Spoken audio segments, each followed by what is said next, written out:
Assalamualaikum. Oke, kita belajar apa hari ini? Fisika? Fisika dasar tentang? Iya. Oke, sebelum itu kita absen dulu ya. Suci Wulandari. Iya. Hualini. Siap. Kayaknya semuanya hadir ya. Alhamdulillah. Oke. Sebelum kita mulai, siapa ketua kelasnya? Oke, ayo dipimpin doa dulu, Alfian. Baik, alangkah baiknya kita sebelum kita memulai kegiatan perkuliahan kita pada pagi hari ini, mari kita berdoa. Berdoa mulai. Oke, terima kasih ya, Alfian ya. Pastinya kalian merasa kalau ngomongin fisika adalah sesuatu yang menyeramkan gitu ya, apalagi hitung-hitungannya, apalagi konsepnya gitu ya. Nah, sekarang kita akan mengubah mindset itu sedikit demi sedikit gitu ya. Sekarang kita masuk ke alat optik bagian melukis jalannya sinar pada cermin dan lensa. Nah, kalau kayak gini berarti kayak seni rupa gitu ya. Kita bukan ngomongin fisika tapi seni rupa, yaitu melukis jalannya sinar pada cermin dan lensa. Ini melukis jalannya sinar tadi itu masuk ke tujuan pembelajaran untuk sub CPMK ke-7 gitu ya. Jadi ini sub CPMK ke-7. Nah, di sini CPMK-nya adalah memahami konsep, prinsip, dan teori di alat optik. Nah, indikatornya ada menganalisis konsep, prinsip, dan teori tentang alat optik dalam kehidupan sehari-hari. Nah, bahan kajian kita kan kemarin sudah tuh kita melajari konsepnya, prinsipnya, teori. Nah, sekarang kita mau cari tahu gimana sih prosesnya bayangan itu terbentuk gitu ya.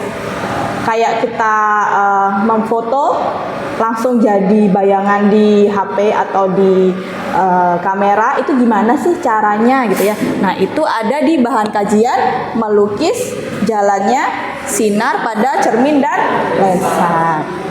Oke. Nah, ini ya kemarin teorinya, definisi dari alat optik. Siapa yang tahu?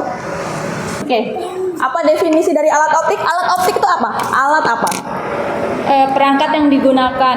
Perangkat yang digunakan. Perangkat untuk apa? Alat optik. Perangkat Untuk mengubah, memanipulasi dari dan optik. mengarahkan. Ya, optik berarti ada hubungannya dengan cahaya. Gitu ya. Untuk masuk ke alat optik sehingga dia menghasilkan suatu bayangan. Alat optik adalah suatu perangkat yang digunakan untuk mengubah gitu ya, memanipulasi atau mengarahkan cahaya gitu ya, agar dapat menghasilkan efek tertentu gitu ya. Misalnya perbesaran objek. Nah, kalau perbesaran objek itu kira-kira di alat optik yang apa? Angkat tangan. Mikroskop. Ada yang lain lagi selain mikroskop perbesaran objek? Loop. Oke. Apakah ada yang lagi? Mau lagi? Kalau matanya minus, pakai kacamata gitu ya. Itu ada lensanya gitu ya. Jadi kalau yang awalnya burem atau yang awalnya terlihat kecil, tiba-tiba menjadi besar. Nah, ini ya, materi kita adalah materi tentang alat optik.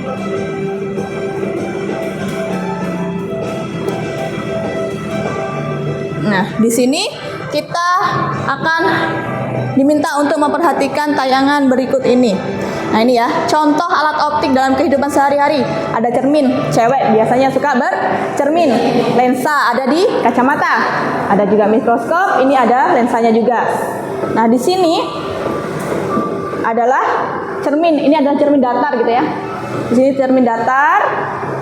Nah, ini adalah jalannya sinar. Bayangannya tegak. Ini objeknya, ini bayangan. Bayangannya tegak ya, sama persisnya. Tinggi cermin tidak mempengaruhi bayangan. Nih, ketika diubah besar kecil, dia ternyata tidak mempengaruhi bayangannya. Jadi tetap bentuknya segitu. Sekarang kita ke cermin cekung. Nah, ini. Ketika ada objeknya di sini atau bendanya di sini, bayangannya di bawah. Ini ya, ada ruangnya. Ruang 1, 2, 3, 4. Masih ingat? Pelajarannya SMP dulu ya. Oke. Nah, seperti ini. Ketika di ruang 1, bayangannya di ruang 4. Tapi dia virtual image atau bayangannya bentuknya adalah maya. Dan dia diperbesar, gitu ya. Ini di cermin cekung. Objeknya kecil di ruang 2, ternyata bayangannya di ruang 3, kayak gitu. Ketika objeknya di ruang 3, bayangan di ruang 2. Terus sampai mentok ke sana ternyata tidak bisa ke ruang 1 gitu ya, karena ini wilayahnya ruang 3. Ruang 3 berarti sama dengan ruang 2 bayangannya. Nah, kalau ini adalah cermin cembung, sama punya 4 ruang, 1, 2, 3, 4, kebalikan gitu ya. Dan bayangannya selalu maya gitu kan, karena dia di belakang cerminnya ini cerminnya, ini belakang cermin, makanya dia disebut sebagai bayangan maya. Ada yang namanya maya? Tetangganya? Temannya? Kelas A, oke. Nah, kalau ini di ruang, 4 ruang pada lensa cembung. 1, 2, 3, 4, seperti ini. Gitu ya. Jadi ketika kita mainkan, pernah nyoba aplikasi ini? Belum. Ini nanti aplikasinya namanya PET ya. Jadi kalian bisa nyoba di situ.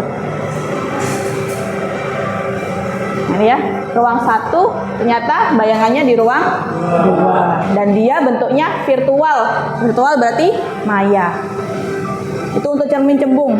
Lensa cembung. Nah, ini lensa cekung. Kalau lensa cekung dari awal sudah maya bayangannya. Cermin cekung. Sinar istimewanya adalah yang pertama, sinar datang sejajar sumbu utama. Misalnya, ada yang bawa penggaris? Dipantulkan melalui titik fokus. Nah, di sini ada yang namanya cermin cekung. Misal nih, cermin cekung. Berarti di sini yang bagian belakang cermin. Di sini nanti ada titik F atau titik fokusnya. Dan di sini ada yang namanya R-nya. R adalah 2 kali F. Gitu ya. F-nya ukurnya dari mana, Bu? Dari awal ini yang namanya cerminnya diletakkan, itu adalah F. Berarti 2 kalinya. Jarak ini ke sini juga harus sama. Ini F, makanya disebut sebagai 2F. Misal nih, di sini ada benda. Terus yang pertama adalah sinar datang sejajar sumbu utama akan dipantulkan ke titik fokus. Jadi kita nulis gambarnya kayak gini, ya. Ini adalah sinarnya datang. Nah, sinar datang berarti panahnya. Ingat ya, panahnya, karena selama ini asal gambar aja, nggak pakai panah, gitu ya. Jadi kita harus ada panahnya. Nah, panahnya ke arah cermin karena bilangnya adalah sinar datang sejajar. Sejajar itu berarti sama ini ya. Akan dipantulkan melalui titik fokus. Berarti dia begini.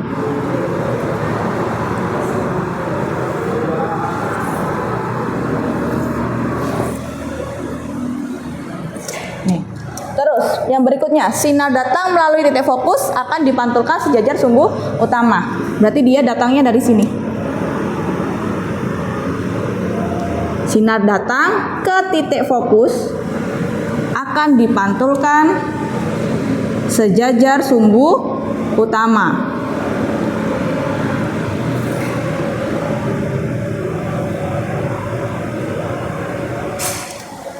Setelah itu yang ketiga, sinar datang melalui pusat kelengkungan akan dipantulkan kembali menuju ke pusat kelengkungan. Pusat kelengkungan itu apa? Pusat kelengkungan adalah kalau di lingkaran, berarti pusat kelengkungannya kan ini. Ini berarti namanya adalah jari. Berarti di sini yang bagian R itu yang mana? Oh, R-nya di sini. Berarti ini seperti ini modelnya. Dan dia panahnya begini terus balik lagi ke atas. Nah, pertemuan pertemuan dari 3 garis ini itu akan menghasilkan yang namanya bayangan. Nah, bayangannya adalah, sifat bayangannya kayak gimana?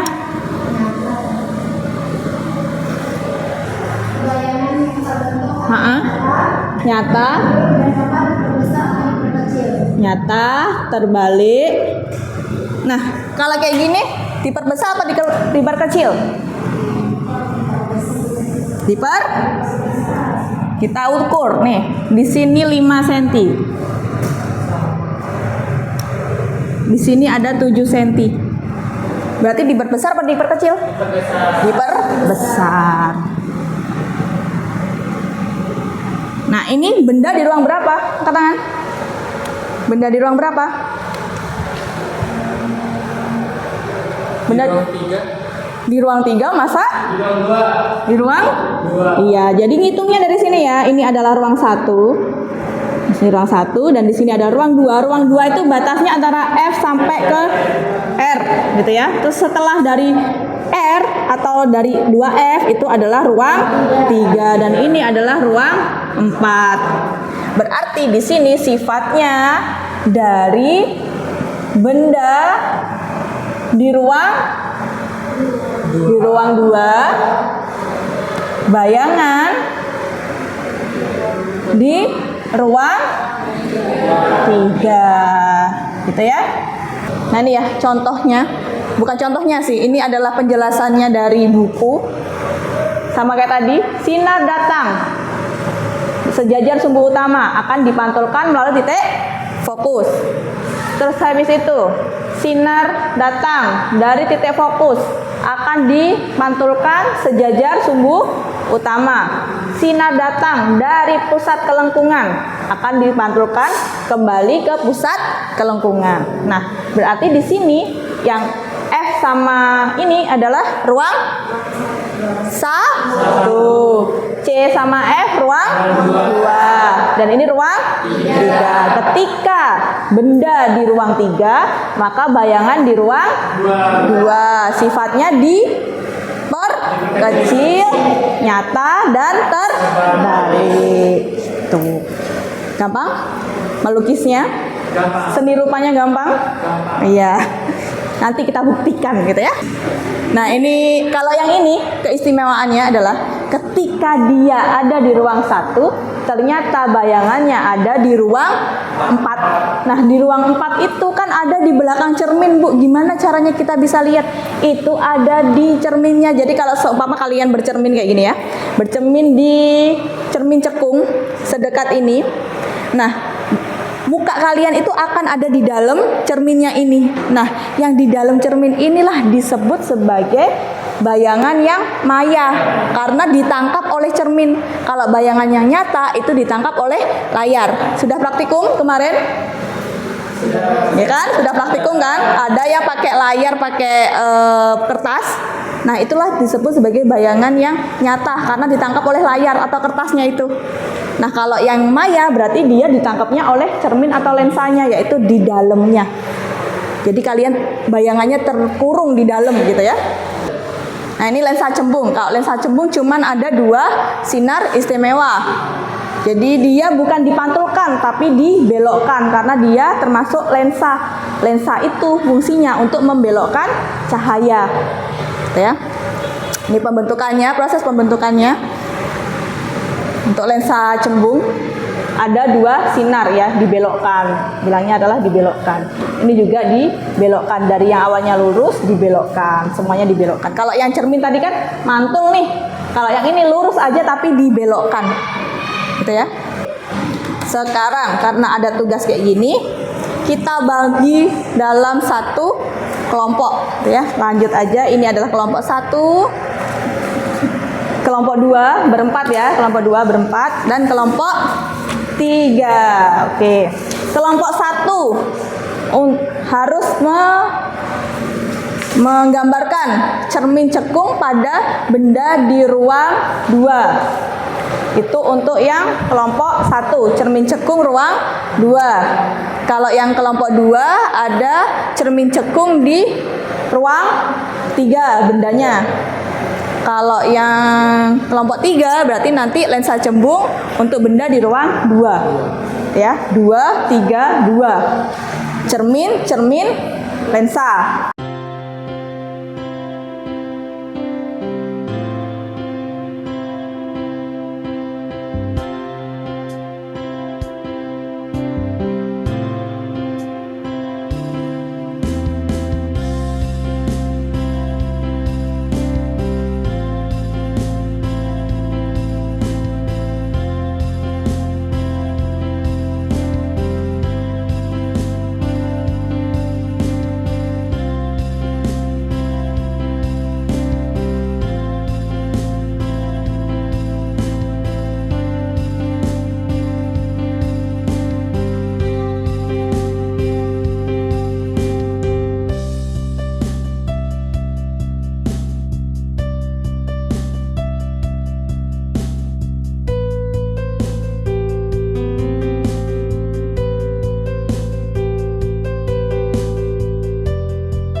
Oke, ada yang sudah semua?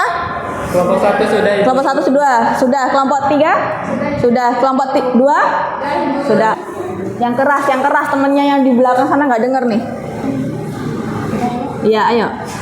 Baik, hasil dari kelompok 1 yakni cermin cekung benda di ruang 2 yakni sifat dari cermin nyata terbalik dan diperbesar. Kemudian bendanya berada di ruang 2, itu bayangannya berada di ruang 3. Ya, bayangan di ruang 3 sifatnya apa?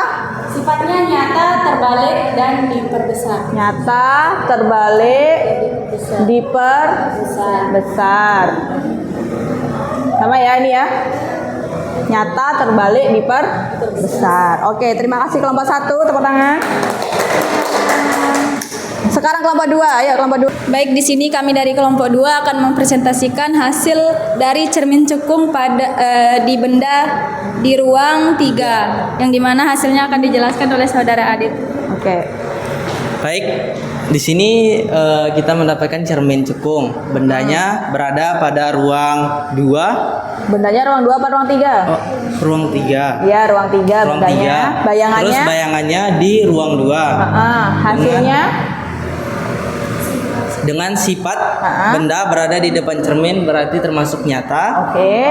Terbalik karena berada di bawah dengan benda, dan ukuran dari bayangan benda dengan bayangan lebih kecil. Diperkecil gitu ya. Diperkecil.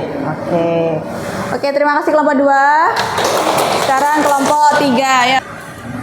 Baik, kami dari kelompok 3 ingin mempresentasikan hasil diskusi kami tadi, di mana kami mendapatkan lensa cembung dan bendanya berada di ruang 2. Ruang 2, terus bayangannya? Bayangannya berada di ruang 2, kemudian dipantulkan. Kan dia ada di setelah R kan, berarti dia bayangannya di ruang 3 gitu ya, bukan di ruang 2 lagi tapi di ruang 3. Pokoknya kalau bayangannya setelah 2F atau setelah R berarti dia bayangan berada di benda di ruang 3. Sifatnya apa? Sifatnya nyata, kemudian terbalik dan diperbesar. Terbalik dan Perbesar. Terima kasih kelompok 3. Oke, akhir dari pembelajaran hari ini kalian mendapatkan apa? Ayo angkat tangan. Yang pertama apa? Pertama, kita mengetahui materi terkait benda optik, sifat dari cermin cekung, cembung, dan lensa cekung. Ya. Terus? Kemudian bayangan Dan melukis sinarnya sehingga menghasilkan bayangan. Oke, kita ulangi ya. Jadi kita hari ini sudah belajar yang namanya benda optik gitu ya, atau alat optiknya. Nah, dan beserta fungsinya gitu ya. Ketika fungsinya adalah cermin berarti dia memantulkan. Kalau fungsinya lensa dia dibiaskan atau dibelokkan gitu ya. Terus habis itu ada lagi kita melukis yang namanya jalannya sinar gitu ya pada benda sehingga menghasilkan bayangan. Ada beberapa sinar istimewa gitu ya. Sinar istimewa dari cermin cekung, pokoknya yang cermin itu pasti ada 3 gitu ya. Jadi yang pertama tadi sinar datang sejajar sumbu utama akan dipantulkan ya. Kalau cermin dipantulkan ke titik fokus. Terus habis itu yang kedua sinar datang titik fokus akan dipantulkan sejajar dengan sumbu utama. Dan yang terakhir sinar datang